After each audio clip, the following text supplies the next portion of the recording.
জন্য বিশেষভাবে অনুরোধ করেছি। আসসালামু আলাইকুম ওয়া রাহমাতুল্লাহি ওয়া বারাকাতুহু। আপনারা কেমন আছেন? আলহামদুলিল্লাহ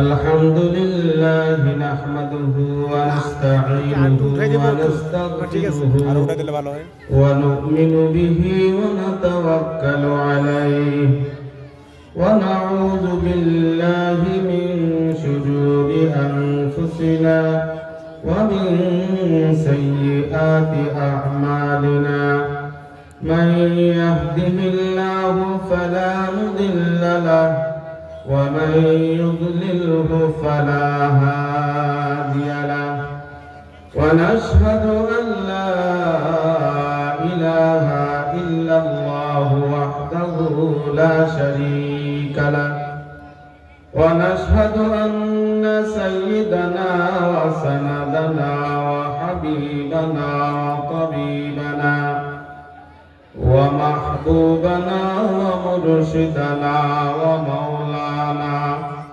محمدا عبده ورسوله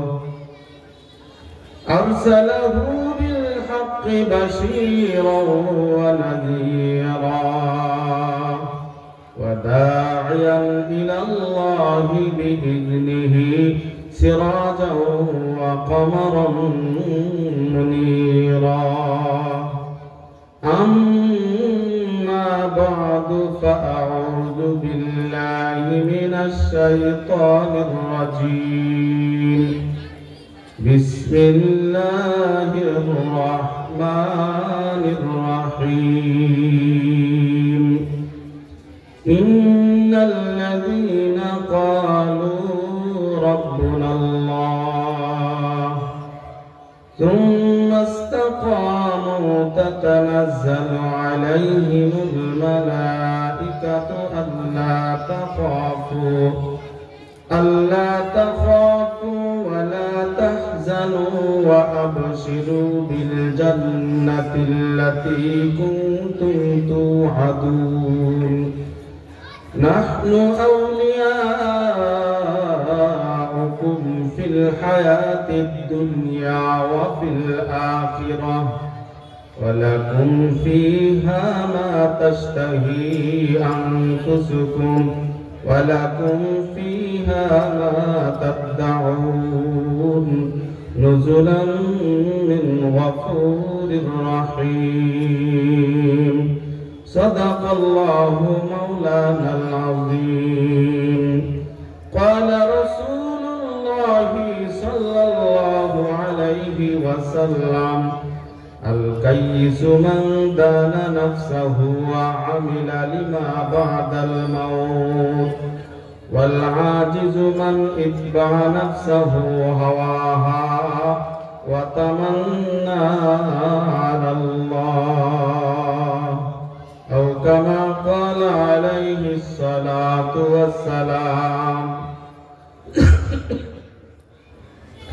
وقال تعالى في شان حبيبه إن الله وملائكته يصلون على النبي يا أيها الذين آمنوا صلوا عليه وسلموا تسليما সকলে মুহাব্বতের সাথে দরুদ ইব্রাহিম একবার করি اللهم صل على محمد وعلى آل محمد كما صليت على إبراهيم وعلى آل إبراهيم إنك حميد مجيد اللهم بارك على محمد وعلى آل محمد كما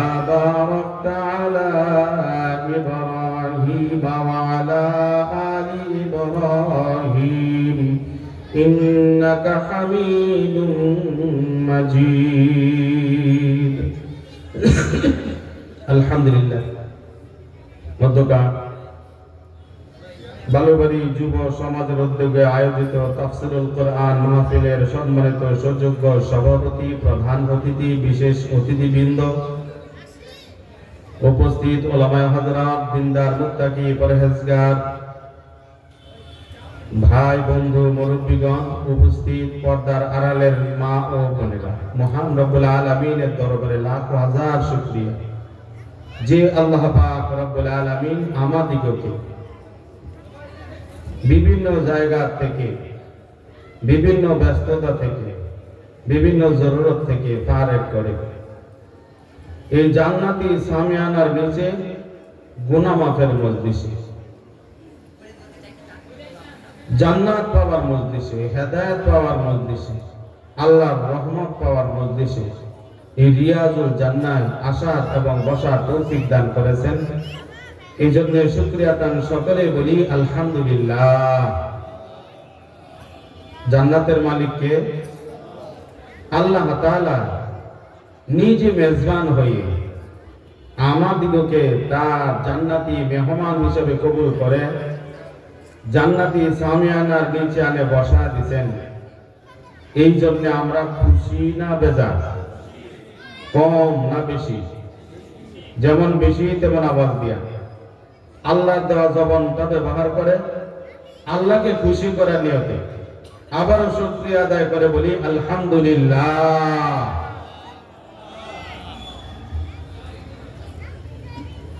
আমরা এই দুনিয়ার ক্ষণস্থায়ী বাসিন্দা, অস্থায়ী বললে ভুল হবে, ক্ষণস্থায়ী। ইহা হাম সব মুসাফির হায়, কবর আখির ঠিকানা, কোই আগে রওয়ানা হায়, কোই পিছে রওয়ানা। আমরা এখানে যারা আছি, যার 6 তলা বাড়ি আছে সেও মুসাফির, যার 3 তলা বাড়ি আছে সেও মুসাফির।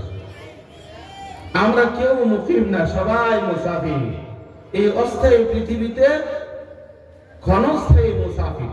মুসাফির বুঝেন?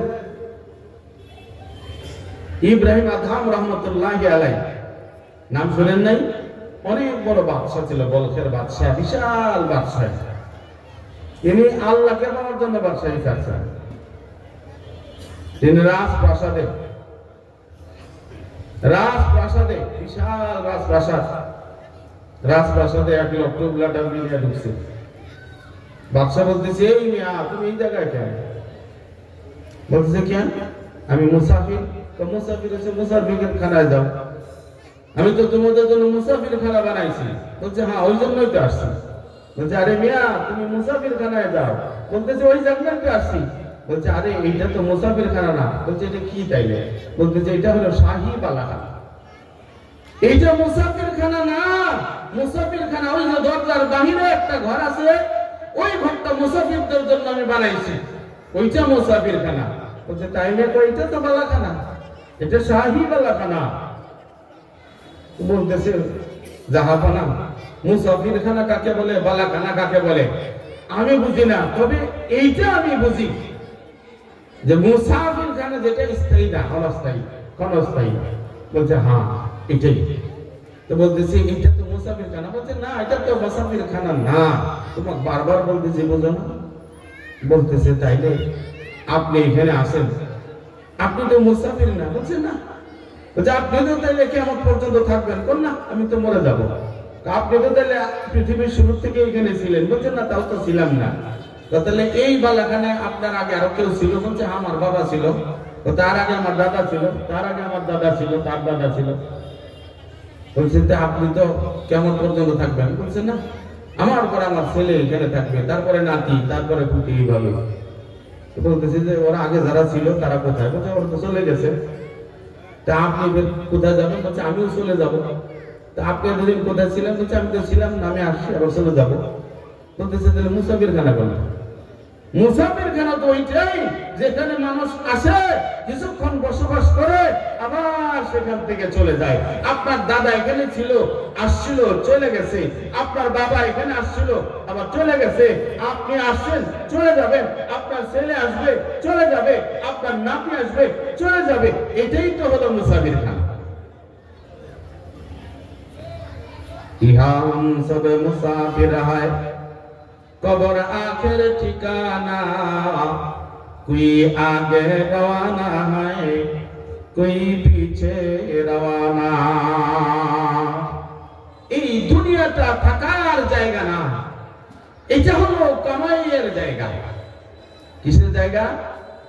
কামাই করার জায়গা।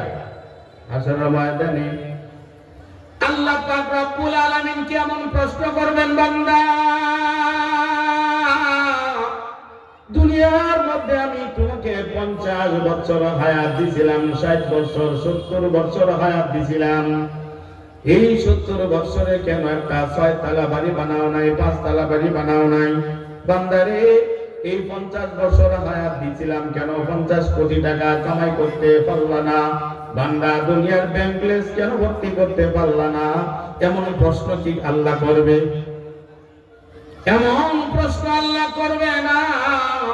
কারণ আল্লাহ তাআলা আমাদেরকে দুনিয়ায় 5 তলা বাড়ি বানানোর জন্য, 10 বিঘা জমি কেনার জন্য, কোটি কোটি টাকার মালিক হওয়ার জন্য, অনেক টাকার মালিক হওয়ার জন্য আল্লাহ তাআলা দুনিয়ায় পাঠায় না। পয়গম্বর আরবি সাল্লাল্লাহু আলাইহি ওয়াসাল্লাম বলেন, উম্মতেরা রে শুনে রাখো, জেনে রাখো,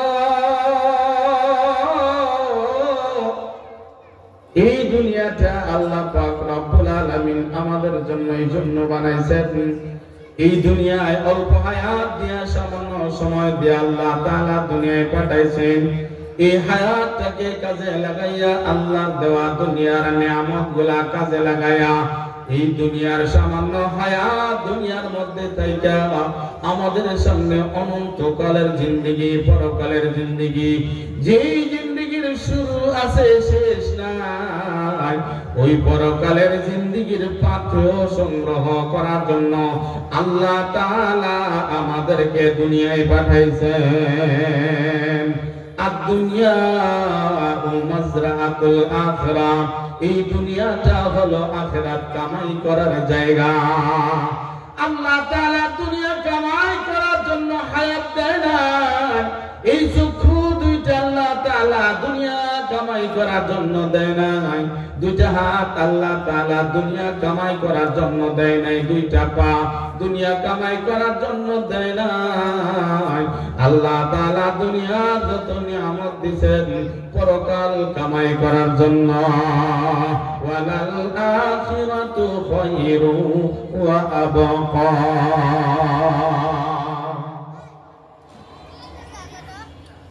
এই দুনিয়া আসল না, এটা নকল। এই দুনিয়ার সুখ আসল সুখ না। আসল সুখের জায়গা হলো জান্নাত। এই দুনিয়ার দুঃখ, দুনিয়ার কষ্ট আসল কষ্ট না। আসল দুঃখ কষ্টের জায়গা হলো জাহান্নাম। এই দুনিয়াতে মানুষ যত শান্তি সুখ তালাশ করো, এই দুনিয়ার মধ্যে কখনো কেউ সুখ শান্তি পরিপূর্ণ পাবে না। কারণ আল্লাহ তাআলা দুনিয়াটা সুখ শান্তির জন্য বানায় নাই। আল্লাহ তাআলা সুখ শান্তির জন্য জান্নাত বানায় রাখছে। দুনিয়াটা হলো পরকাল কামাই করার জন্য আল্লাহ বানাইছে, আর জান্নাত আল্লাহ তাআলা আমাদের আরাম আয়েশের জন্য বানাইছে। পয়গম্বর আরবি সাল্লাল্লাহু আলাইহি ওয়াসাল্লাম মসজিদে নববীর মধ্যে বয়ান করতেছেন, জান্নাতের ওয়াজ করতেছেন। এই জান্নাতের ওয়াজ এত মজার ওয়াজ শুনতে শুনতে সাহাবীরা খুশিতে আত্মহারা। হঠাৎ করে পয়গম্বর হযরত ওমর ফারুক রাদিয়াল্লাহু তাআলা কে প্রশ্ন করলেন, ওগো ওমর, তোমার পছন্দের রং কি, পছন্দের কালার কি? ওমর ফারুক রাদিয়াল্লাহু তাআলা দাঁড়ায় গেছেন। দাঁড়ায় বলেন, পয়গম্বর দুনিয়ার কত মানুষের সাদা রং পছন্দ, কারো লাল রং পছন্দ, কারো নীল রং পছন্দ, কারো সবুজ রং পছন্দ, কারো কালো রং, কারো হলুদ রং। কিন্তু পয়গম্বর আমার কাছে বাদামি রংটা বড় পছন্দের। এই বাদামি কালারটা আমার বড় পছন্দের কালার, বাদামি রংটা আমার বড় পছন্দের রং। আমি বাজারে গেলে কোনো জিনিস কিনলে আগে বাদামি রঙের জিনিসটা তালাশ করি, কারণ ওই রঙের জিনিস আমার বড় পছন্দ লাগে। এই কথা শোনার সঙ্গে সঙ্গে পয়গম্বরের চোখ থেকে পানি ঝরতেছে। পয়গম্বর চোখের পানি ফেলে কান্দে। সব সাহাবারা পয়গম্বরের দিকে একবার তাকায়, আরেকবার ওমর রাদিয়াল্লাহু তাআলা আনহুর চেহারার দিকে তাকায়। পয়গম্বরের চেহারার দিকে তাকায় কষ্ট পায়, আর ওমর রাদিয়াল্লাহু তাআলা আনহুর চেহারার দিকে এমন ভাব কইরা তাকায় যে ওমর রাদিয়াল্লাহু তাআলা আনহুর উপরে সবার মন খারাপ। ওমর রাদিয়াল্লাহু তাআলা আনহু সইতে পারে না, দাঁড়া কান্দে। ওগো পয়গম্বর, ও পয়গম্বর, আমাকে আপনি মাফ করে দেন। আমি ওয়াদা দিচ্ছি আজ থেকে আর কোনোদিন বাদামি রং পছন্দ করব না, বাদামি রঙের কোনো জিনিস ব্যবহার করব না, বাদামি রঙের কোনো জিনিস কিনব না, বাদামি রঙের কোনো জিনিস আমি আর ভালোবাসবো না। এই রংটা আমি আজকের থেকে বাদ দিয়ে দিব। যেই রঙের কথা শুনলে পয়গম্বরের চোখে পানি আসে, এমন রং আমি জানলে জীবনেও ব্যবহার করতাম না। ওগো পয়গম্বর, আপনি আর কান্দেন না, আমি আর জীবনে বাদামি রঙের কোনো জিনিস ব্যবহার করব না। পয়গম্বর বলেন, ওমর রে, তুমি বুঝো নাই আমি কেন কাঁদছি। ওমর রে, আল্লাহ পাক রব্বুল আলামিন আমাকে জান্নাত দেখাইছে, জাহান্নাম দেখাইছে। আমি জান্নাত দেখলাম, জাহান্নাম দেখলাম। এই জান্নাতের মধ্যে আমি দেখলাম আল্লাহ তাআলা জান্নাত কত সুন্দর সুন্দর জান্নাত বালাখানা বানায় রাখছে। এক একটা জান্নাত বিশাল আয়তনের বড় সুন্দর করে আল্লাহ বানাইছে। যে জান্নাতের একটা ইট রূপার আর একটা ইট স্বর্ণের, এত সুন্দর করে আল্লাহ জান্নাত বানাইছে। দেখতে দেখতে একটা স্পেশাল ভিআইপি একটা জান্নাত দেখলাম, যেই জান্নাতের কালারটা অন্য কারো জান্নাতের সঙ্গে মিল নাই, যেই জান্নাতের ডিজাইনটা অন্য কারো জান্নাতের সঙ্গে কোনো মিল নাই। আনকমন একটা জান্নাত, যার লুকিংটা বহু দূর থেকে সুন্দর দেখা যায়, চোখ পড়লে চোখটার ফিরাইতে মন চায় না, মনটা চায় জান্নাতের ভিতরে একবার ঢুকি, ওই জান্নাতের ভিতরে আমি একবার যাই, ওই জান্নাতটা কেমন ভিতরটা ভালো করে দেখি। জিবরাইলকে জিজ্ঞেস করলাম, জিবরাইল, এই জান্নাতটা স্পেশাল আল্লাহ তাআলা কার জন্য বানাইছে? জিবরাইল বলে, পয়গম্বর, এই জান্নাতটা কার জন্য বানাইছে এটা জিজ্ঞেস করার দরকার নাই। আল্লাহ তাআলা এই জান্নাতটা যার জন্য বানাইছে, ওই জান্নাতের গেটের মধ্যে তার নামটা আল্লাহ স্বর্ণ দিয়ে লিখে রাখছে। আমার ওই জান্নাতটা আল্লাহ তাআলা তো সুন্দর করে বানাইছে। এই জান্নাত, জান্নাতের পুকুরটা স্বর্ণ দিয়া গাছ বাঁধাই করে রাখছে। ওই জান্নাতের মধ্যে যতগুলা গাছ আছে সব গাছগুলো আল্লাহ তাআলা বাদামি রং করে বানায় রাখছে। যত বিল্ডিং অট্টালিকা গুলো আছে সব বাদামি কালার দিয়ে বানায় রাখছে। জান্নাতের একটা হুর পুকুরের মধ্যে উযু করতেছে, যার হাত পা আর মুখের আলোতে সমস্ত জান্নাত আলোকিত হয়ে গেছে। ওই হুরটাকে আল্লাহ তাআলা জান্নাতি কালারের জান্নাতি বাদামি কালারের জান্নাতি পোশাক দিয়ে সাজায় রাখছে। ওমর রে, আমি ওই জান্নাতের দরজার মধ্যে গেটের মধ্যে দেখলাম স্বপ্ন দিয়ে লেখা ওমর ইবনুল খাত্তাবের নাম। আমি এই জন্য কাঁদতেছি, আল্লাহ তাআলা প্রত্যেকের জন্য জান্নাত বানাইছে। যার জন্য যেই বান্না জান্নাতটা বানাইছে তার মন মতোই আল্লাহ তাআলা জান্নাত বানাইছে। ওমর রে, তোমার পছন্দের কালার দিয়ে আল্লাহ তোমার জন্য জান্নাত বানাইছি, তোমার মন মতো আল্লাহ তোমার জান্নাত তোমার জন্য আল্লাহ সাজায় রাখছি, কারণ অন্তরের খবর আল্লাহ জানে কি জানে না। এই জন্য শান্তির জায়গা, সুখের জায়গা, আরাম আয়েশের জায়গা হলো জান্নাত, দুনিয়া না। এই জন্য পয়গম্বর বলেন, উম্মতেরা আদ-দুনিয়া ও মাজরাআতুল আখিরাহ, এই দুনিয়াটা হলো আখিরাত কামাই করার জায়গা। এই দুনিয়া থেকে আখিরাত কামাই করতে হবে।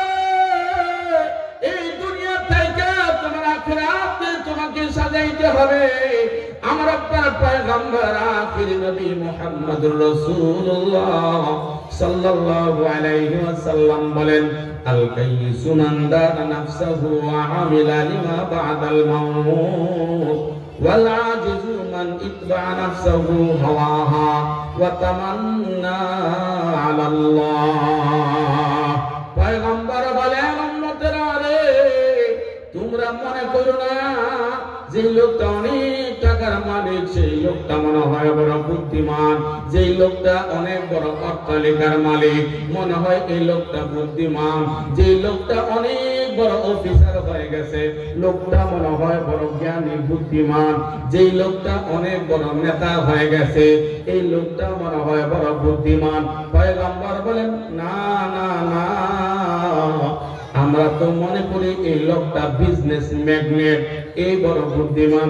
পয়গম্বর বলেন, না না না, আমার উম্মতেরা শুনে রাখো, জেনে রাখো, আল কাইয়িসু মান দানা নাফসাহু ওয়া আমিলা লিমা বা'দাল মাউত।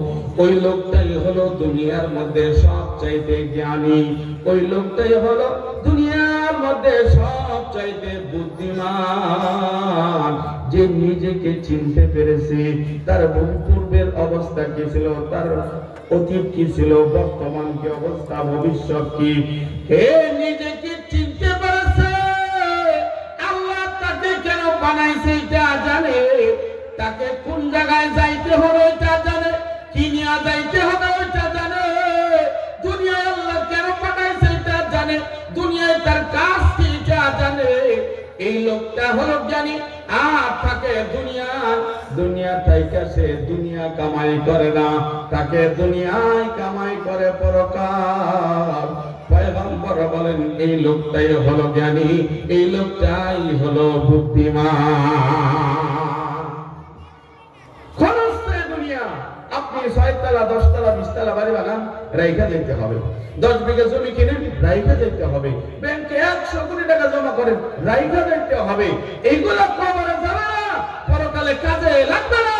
পয়গম্বর বলেন যে কবরের খবর রাখে, পরকালের পাথর সংগ্রহ করে, সেই হলো জ্ঞানী, সেই হলো বুদ্ধিমান। আল্লাহ পাক রব্বুল আলামিন বলেন, ইয়া أيها الذين آمنوا اتقوا الله ولتنظر نفس ما قدمت لغد واتقوا الله। وما ইমানদার বান্দারা, এই দুনিয়ার মধ্যে অনেক মুরব্বীরা সন্তানকে মহব্বতের ডাকা বলে, একজন আরেকজন কি পরামর্শ দেয়, এই কাজ করা যাবে না, এটা করতে হবে, তোমার ভবিষ্যৎ আছে। এই ভবিষ্যতের কথা স্মরণ করা দেয়, তাকে এরকম করে সুপরামর্শ দেয়। আল্লাহ পাক রব্বুল আলামিন বলে, বান্দা ও আমার ইমানদার বান্দারা, তোমরা আমি আল্লাহকে ভয় করো। ও বান্দা, একটু চিন্তা করে তুমি দেখো না, কেন তুমি চিন্তা করো না? এই দুনিয়া কিন্তু আসল ঠিকানা না, এই দুনিয়া কিন্তু থাকার জায়গা না। এই দুনিয়া তোমার বাপ দাদা নানা নানি আত্মীয় স্বজন তারা থাকে নাই, চলে গেছে, তুমিও চলে যাইবা। একটু চিন্তা করে দেখো বান্দা, তুমি কোন জায়গায় যাইবা? অনন্তকালের জিন্দেগি, পরকালের জিন্দেগি। ওই জিন্দেগির জন্য তুমি কি পাথর পাঠাইছ?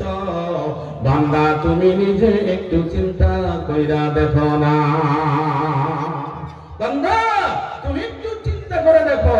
ছোট্ট একটা ঘটনা বললে এই মৌজুদটা বোঝা আমাদের জন্য সহজ হবে, তবে এই ঘটনাটা কোরআনে নাই, এই ঘটনাটা হাদিসে নাই। এটা একটা দৃষ্টান্ত, উপমা, উদাহরণ মাত্র, শুধুমাত্র কেবলমাত্র একটা বুঝ দেওয়ার জন্য। এটা বাস্তব আমাদের জীবনের সাথে একটা মিল আছে। এক দেশ, ওই দেশের সিস্টেম ছিল, ওই দেশের বাদশা যে হবে, রাজা যে হবে, ওর মেয়াদ হলো 1 বছর। 1 বছর থেকে রাষ্ট্রপ্রধান বানানো হবে, বাদশা বানানো হবে, রাজা বানানো হবে। 1 বছর সে যা খুশি তা করবে, কোনো বাধা নাই, কোনো মিছিল নাই, কোনো মিটিং নাই, কোনো আন্দোলন নাই, কোনো বিক্ষোভ নাই, কোনো র্যালি নাই, কোনো হরতাল নাই, কোনো অপরাধ নাই, কিচ্ছু নাই। ও যা খুশি যেভাবে খুশি দেশ চালা 1 বছর। কিন্তু 1 বছর যখন শেষ হয়ে যাবে, তখন সত্য হলো আসল খেলা শুরু। খেলাটা হলো যে এই লোকটা আর এই দেশে থাকতে পারবে না, তাহলে কোন দেশে যাবে? কোনো দেশেও যেতে পারবে না। তাকে বিশাল এক সমুদ্র, নদীর উপর দিয়া, সমুদ্রের উপর দিয়া নৌকা করে, তাকে নৌকা দিয়া নিয়ে, স্টিমারে লঞ্চে করে নিয়ে এই বিশাল সমুদ্রের পরে, যেখানে কোনো বাড়ি ঘর নাই, যেখানে কোনো গ্রাম নাই, শহর নাই, কোনো লোকালয় নাই, অরণ্য জঙ্গল, ভয়ঙ্কর জঙ্গল, যে জঙ্গলে হিংস্র জীব জন্তু, বাঘ, ভাল্লুক, সিংহ, সাপ, বিচ্ছু, ভয়ঙ্কর জীব জন্তু জানোয়ারেরা থাকে, ওই জঙ্গলে তাকে রেখে আসা হয়, নির্বাসন দেওয়া হয়।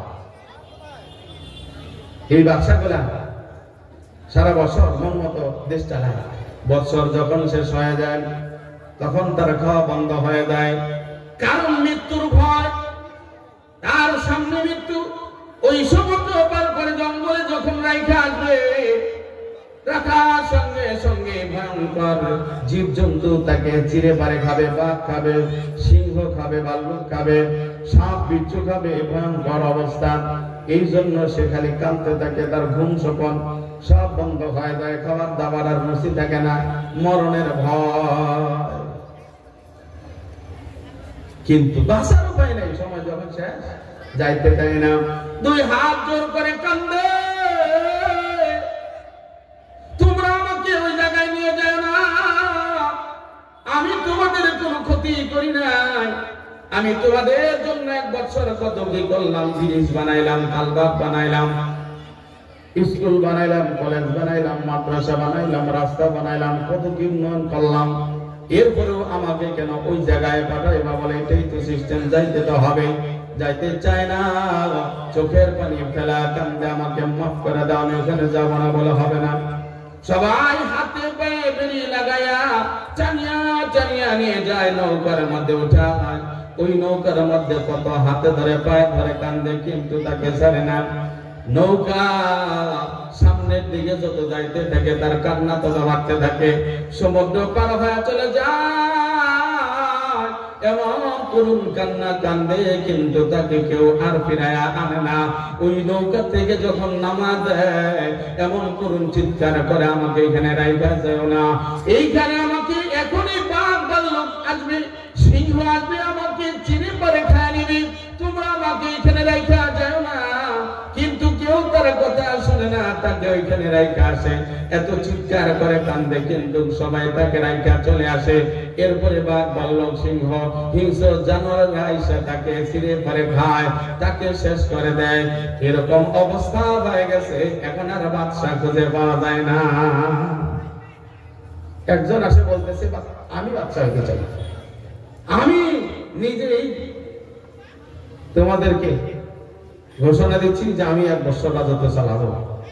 বলতেছে আপনার কন্ডিশন কিন্তু আগের বাচ্চাদের মতো। বলতেছে কোনো সমস্যা নেই, কোনো সমস্যা নেই, সত্য একটাই, এই 1 বছর দেশ চালাবো আমি, আমার মন মতো, তোমরা খালি আমার হুকুম পালন করবা। ঠিক আছে, সমস্যা নেই, করেন না। সবাই এরকম চিল্লাইছে, অনেক কিছু করছে, কিন্তু লাভ নাই। বাদশা রাষ্ট্র ক্ষমতায় আসার সাথে সাথেই পুলিশ বাহিনীর যে প্রধান, তাকে ফোন বলে দিছে আইজি, যে তোমার পুলিশ বাহিনীর মধ্যে সবচাইতে বিচক্ষণ 1000 পুলিশ আমাকে দাও। বিডিআর কে বলছে যে তোমার বিডিআর এর মধ্যে 1000 চৌকস বিডিআর দাও। আর্মি থেকে, র্যাব থেকে, নৌবাহিনী, সেনাবাহিনী, এরকম সব জায়গা থেকে। এরপরে শক্তিশালী কিছু সাধারণ শ্রমিক এক জায়গায় বসে বলছে চলে যাও, বড় জাহাজ নাও, হাতিয়ার পাতি নাও, ওই জঙ্গলে যেখানে 1 বছর পর আমাকে যাইতে হবে ওইখানে যাও। যত বাঘ, ভাল্লুক, সিংহ, হরিণ, বাঘ, ভাল্লুক, সাপ, বিচ্ছু, ভয়ঙ্কর যা কিছু আছে পিঁপড়া সুদ্ধা মাঝে শেষ করে দিবা, কোনো কিচ্ছু রাখবে না, সব শেষ করবে, একটা যেন থাকে না। যদি একটা গেলে জীবজন্তু থাকে ভয়ঙ্কর, খবর আছে। চাকরি তো যাবে যাবে, কল্লা শুদ্ধ যাবে। তারা চিরুনি অভিযান শুরু করলো জঙ্গলের এ প্রান্ত থেকে ও প্রান্ত।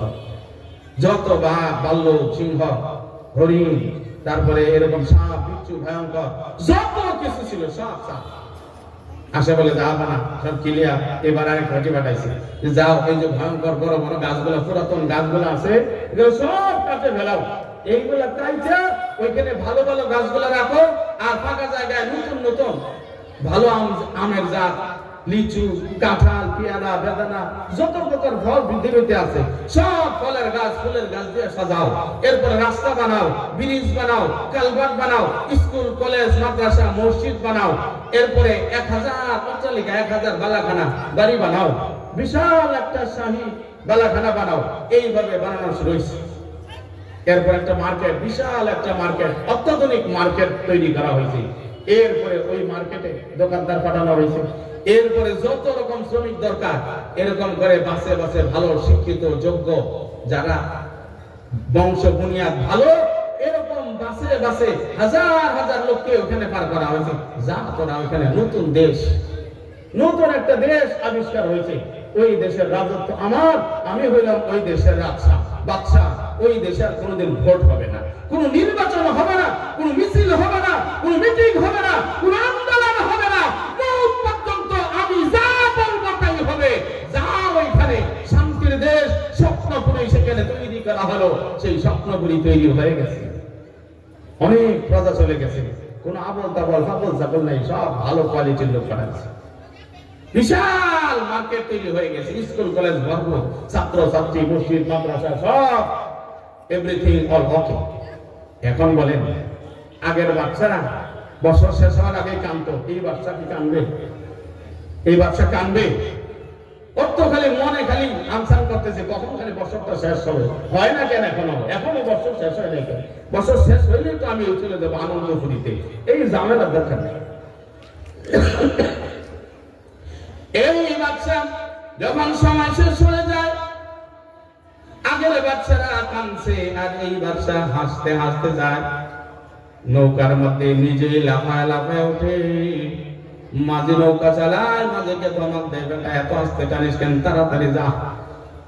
ওই জায়গায় সবার আগে নৌকা থেকে নামে, তার মনে বড় খুশি, কোনো টেনশন নাই, চিন্তা নাই, কারণ তাকে যে জায়গায় যাইতে হবে ওই জায়গা থাকার মতো মনের মতো পরিবেশ সে তৈরি করেছে।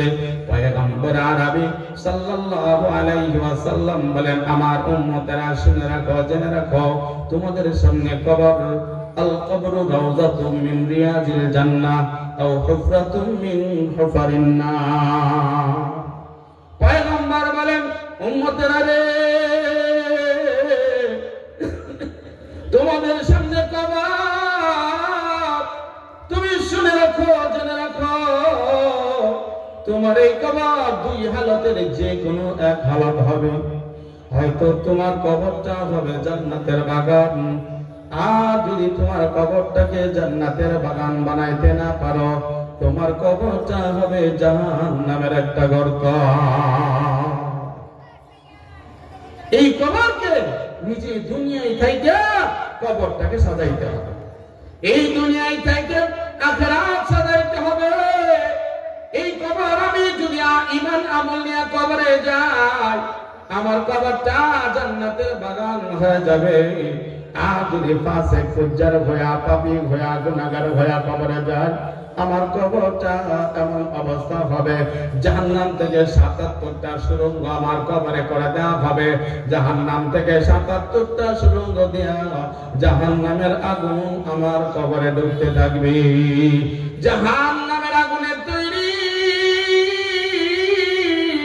জাহান্নামের ভিতরে জাহান্নামের আগুন দিয়া জাহান্নামের সাপ, জাহান্নাম জাহান্নামের বিচ্ছু ভয়ঙ্কর জীব জন্তুগুলো আল্লাহ বানায়া এই গুনাহগার পাপীর কবরে পার্সেল করে পাঠায় দিবে। এই কবরটা হয়ে যাবে জাহান্নামের একটা গর্ত। এই জন্য কবি বলেন, যখন তুমি এসেছিলে ভবে, যখন তুমি এসেছিলে ভবে, কেঁদেছিলে তুমি একা, হেসেছিল সবই। তোমার বাবা খুশিতে হাসছিল, হাসছিল তোমার নানা, হাসছিল তোমার দাদা, তোমার দাদি, তোমার নানি, তোমার চাচা চাচি, মামা মামি, খালা খালু, সবাই খুশিতে হাসছিল। কেউ মিষ্টি নিয়ে আসে, কেউ জামা নিয়ে আসে, কেউ এরকম করে আদর করে খেলনা নিয়ে আসে, খুশি। কিন্তু তুমি কাঁদছিলা, সবাই হাসছিল। তুমি এমন জীবন করবে গঠন, মরণে হাসিবে তুমি, কাঁদিবে ভুবন। এমন জীবন তুমি করোনা গঠন, মরণে কাঁদিবে তুমি, হাসিবে ভুবন। আল্লাহ পাক রব্বুল আলামিন বলেন, ইন্নাল্লাযীনা ক্বালু রাব্বুনাল্লাহ সুম্মা ইসতাকামু তাতানাজ্জালু আলাইহিমুল মালাইকাতু আল্লা তাখাফু ওয়া লা তাহজানু ওয়া আবশিরু বিল জান্নাতিল্লাতী কুনতুম তুআদুন। আল্লাহ পাক রব্বুল আলামিন জানায়, আমার বান্দারা, আমার বান্দীরা, ইন্নাল্লাযীনা ক্বালু রাব্বুনাল্লাহ, নিশ্চয়ই যারা বলে আমার রব আল্লাহ।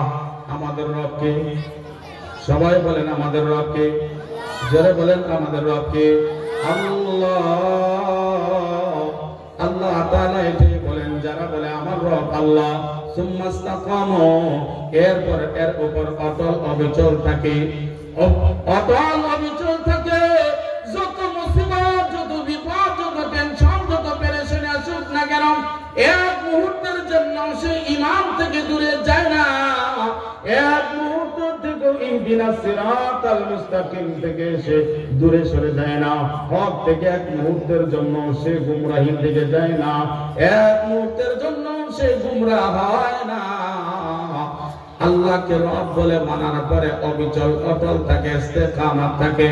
আল্লাহ পাক রব্বুল আলামিন বলেন, এমন বান্দা, এমন মুমিন বান্দার পুরস্কার হলো তাতানাজ্জালু আলাইহিমুল মালাইকা, এমন মুমিন বান্দা তার মৃত্যুর সময় যখন ঘনায় আসবে, এই মৌতের সময় সে টেনশন করবে, চিন্তা করবে, হায়রে সারা জীবন নামাজ পড়লাম, ইশরাক, চার, তারাবিহ, তাহাজ্জুদের নামাজ পড়লাম, জানি না এই নামাজগুলা কবুল হইল কিনা, রোজা রাখছি কবুল হয়েছে কিনা, হজ করছি কবুল হয়েছে কিনা, দান খয়রাত করছি কবুল হয়েছে কিনা, আমার জীবনের আমলগুলা কবুল হয়েছে কিনা আমার জানা নাই। আমি তো জানি না আমার কি হবে, আমার তো এখন মরণ হবে, আমার মত হয়ে যাবে, পেরেশান। আল্লাহ বলেন, তাতানাজ্জালু আলাইহিমুল মালাইকা, তার জন্য আল্লাহ পাক রব্বুল আলামিন ফেরেশতাদের জামাত, রহমতের ফেরেশতা, আল্লাহ তাআলার মুকাররিবিন ফেরেশতা পাঠায় দেয়।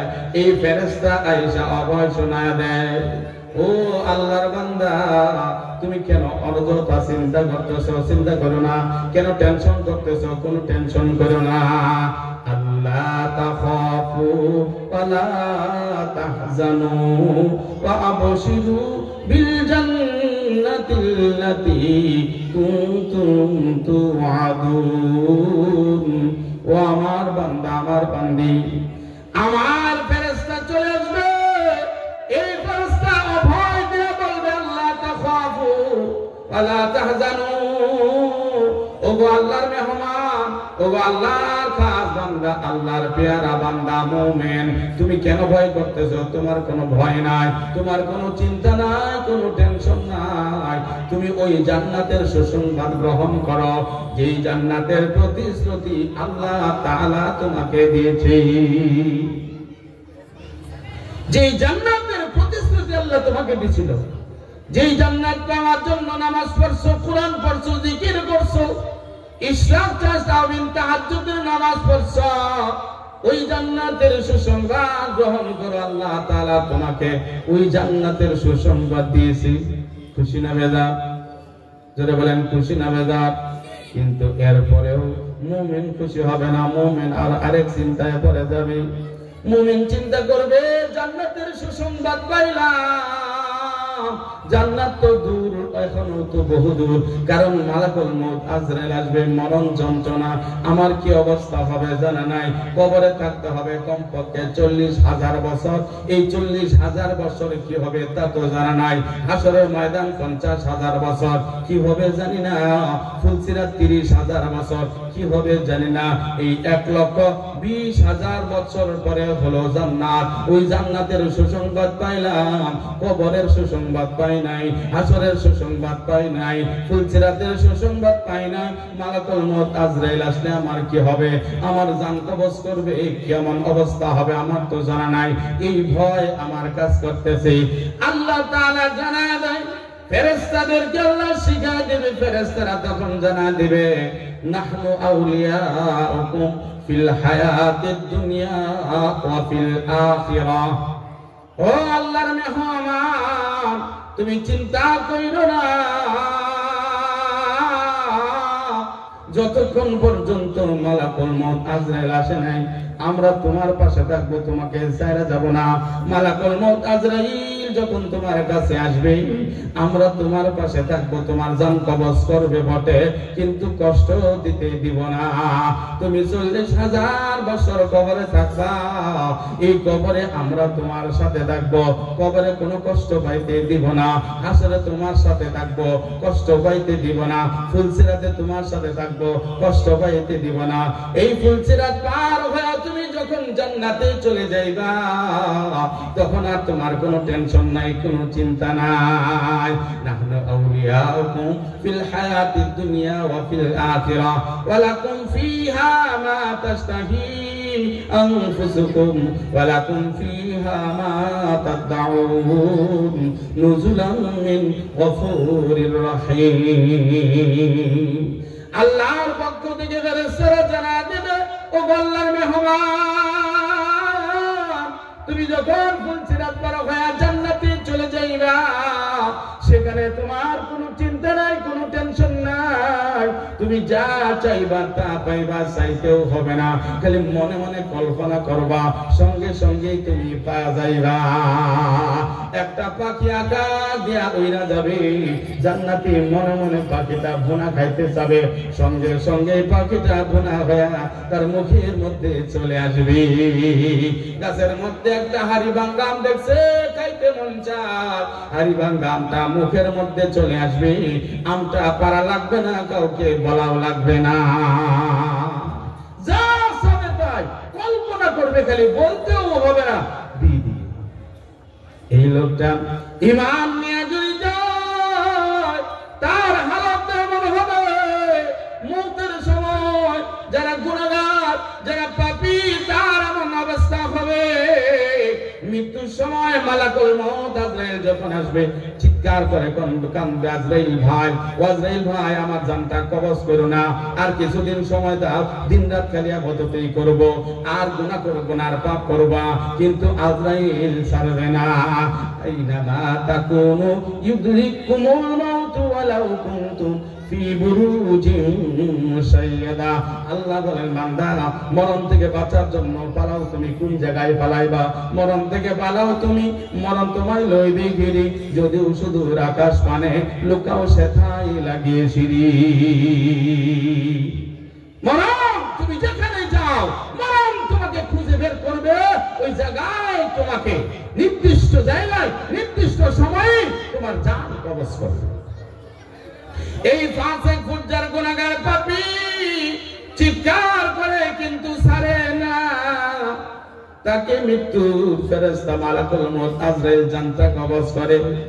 এমন কঠিন যন্ত্রণা তারা হয়, পয়গম্বর বলেন একটা ছাগল যদি জবাই করে জান কবজ না করা হয়, জবাই করে না হয়, জীবন্ত ছাগলের চামড়া যদি ছিলানো হয়, যেমন কষ্ট হয় তার থেকে বহুগুণ বেশি কষ্ট হয় একটা বৎকারের রূহ কবজ করার সময়। সে কান্দে, অনেক চিৎকার করে, কোনো লাভ নাই।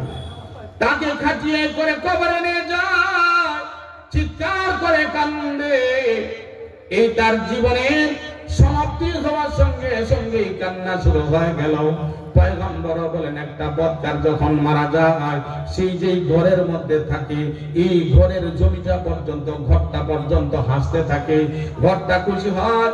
ও নাফরমান, আজকের পরে আর কোনোদিন তোর মতো পাপিষ্ঠ আমার ভিতরে আর আসবে না। যে রাস্তা দিয়ে হাঁটতো রাস্তা হাসবে, তোর মতো পাপী আর কোনোদিন আমার ভিতরে আসবে না। এই জন্য আমি বড় খুশি। এই পথ দিয়ে যত মানুষ চলতো এর মধ্যে তুই ছিলে আমার কাছে সবচেয়ে গৃহীত।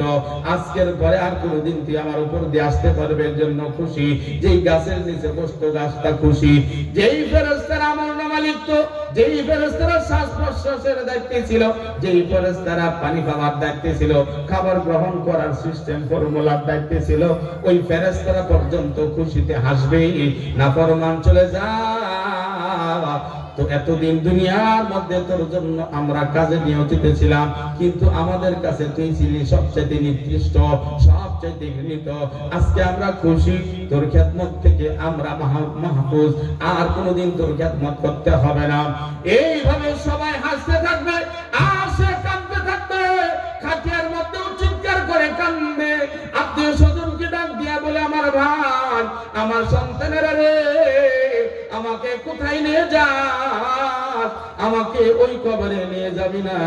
ওইটা ভয়ঙ্কর অন্ধকারের ঘর, ওইটা সাপ বিচ্ছুর ঘর, ওইটা জাহান্নামের একটা ঘর, তো আমাকে ওই জায়গায় নিয়ে যাস না। কানবে, কিন্তু কেউ তার কান্না শুনে না। তাকে নিয়ে যায়, এমনি করে যখন কবরের কাছে রাখে তখন চিৎকার করে কান্দে, এই কবরে যাব না, কবরে আমাকে রাখিস না। দুইজন কবরের মধ্যে যখন রাইখা উপরে বাঁশ বিছায়া মাটি দিয়া চলে আসে, চিৎকার করে কান্দে, আমার আত্মীয় স্বজনেরা, আমাকে এখানে রাইখা যায় না, আমি এখানে থাকতে পারবো না। এমন চিৎকার করে কান্দতে থাকে। ওই যে বাদশাদের মতো, যেই বাদশা 1 বছর মতো দুনিয়ায় চলছে, তার পরকাল পরবর্তী অবস্থার কথা সে মনে রাখে নাই, যার কারণে সে যখন সময় শেষ কাঁদতে থাকে, সবার হাতে ধরে পায়ে ধরে, কিন্তু কোনো লাভ হয় না। ঠিক এরকম গুনাহগার পাপীর অবস্থাও তাই হয়। আর একজন নেককারের মৃত্যু যখন হয়, এই নেককার তখন হাসতে থাকে। আল্লাহ তাআলা ফেরেশতাদেরকে বলে, ফেরেশতারে, তার জন্য আমি আল্লাহ তাকে মহব্বত করে তার জন্য কত সুন্দর জান্নাতটা বানাইছি। এই জান্নাতটা আমার বান্দাকে, যেই জান্নাত পাওয়ার জন্য দুনিয়ায় আমার গোলামের হক আবাদ এবং আমার হক আদায় করছে, আমার ইবাদত ফরমাবরদারি করছে, ওই জান্নাতটা একটু দেখায় তার মধ্যে। এই জান্নাতটা যখন দেখা ফেলায়, হুর গেলমানরা তাকে সালাম দিতে থাকে। হুর গেলমানদের চেহারা দেখা মুমিন আত্মহারা হয়ে যায়, খুশিতে আত্মহারা। তার ঠিকানা জান্নাত দেখে খুশি হয়ে যায়।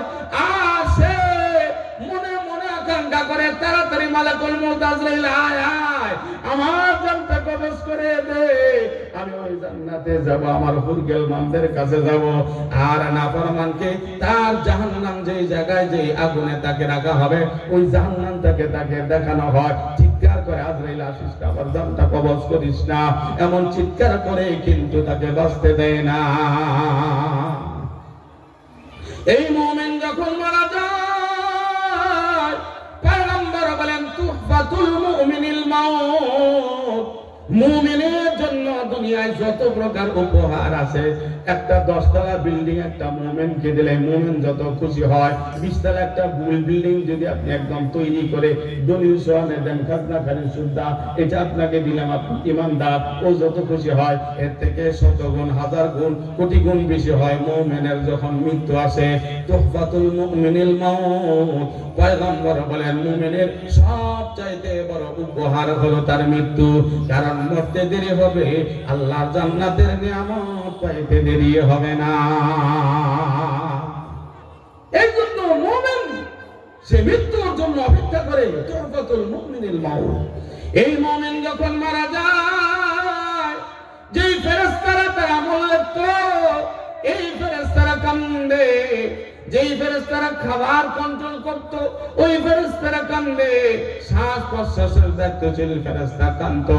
একটা মানুষের মাথা থেকে পা পর্যন্ত গোটা বডিটা কন্ট্রোল করার জন্য, সার্ভ করার জন্য, পরিচালনা করার জন্য আল্লাহ পাক রব্বুল আলামিন 300 ফেরেশতা নিযুক্ত করে দিয়েছেন। এই 300 ফেরেশতা চতুর্দিকে কাঁদতে থাকবে। এই ফেরেশতাদের কান্না মুমিন শুনতে পারবে, মুমিন দেখতে পারবে। ফেরেশতারা কাঁদবে, আল্লাহ জিজ্ঞেস করবে ফেরেশতারা কান্দিস কেন? ফেরেশতারা বলবে, আল্লাহ, এই দুনিয়ার মধ্যে যত মানুষ ছিল, এই মানুষগুলোর মধ্যে আমার এই বান্দাটা, আপনার এই বান্দাটা আমাদের সবচেয়ে প্রিয় ছিল, সবচেয়ে মাহবুব ছিল।